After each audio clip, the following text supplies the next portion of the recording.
கர்த்தராகிய இயேசு கிறிஸ்துவின் நாமத்தினால உங்களுக்கு அன்பின் வாழ்த்துக்கள். ரொம்ப அப்படியே ஒரு மாதிரி கஷ்டத்தில், பசங்களை குறித்து ரொம்ப ஒரு பயத்தில் நீங்கள் இருந்துகிட்ருக்கீங்களா? பிள்ளைகள் ஒழுக்கம் இல்லாமல் இப்படி சுற்றி திடுறாங்களே, அடக்கிறதுக்கு யாரும் இல்லை, இப்படி குடும்பம் ஒரு அமைதியற்ற ஒரு சூழ்நிலையை சந்திச்சிட்ருக்கு அப்படின்னு நீங்கள் நினைக்கிறீங்களா? இல்லை பிள்ளைகளுடைய எதிர்காலத்தை குறித்து, படிப்பை குறித்து யார் உதவி செய்வார் அப்படின்ற மாதிரியான ஒரு அங்கலாய்ப்போடு நீங்கள் இருக்கீங்களா?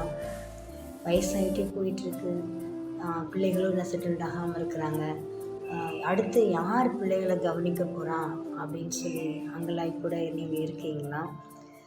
அடுத்து சரீரத்தில் ஒரு பலவீனம், ரொம்ப இந்த நோயிலிருந்து நம்ம விடுபடுவோமா, யாராவது இதுக்கு நம்ம உதவி செய்வாங்களா, ஆலோசனைகள் தருவாங்களா அப்படின்னு சொல்லி உடல் ஆரோக்கியத்தை குறித்து ரொம்ப நீங்கள் போராட்டத்தோடு தவிச்சிட்ருக்கீங்களா?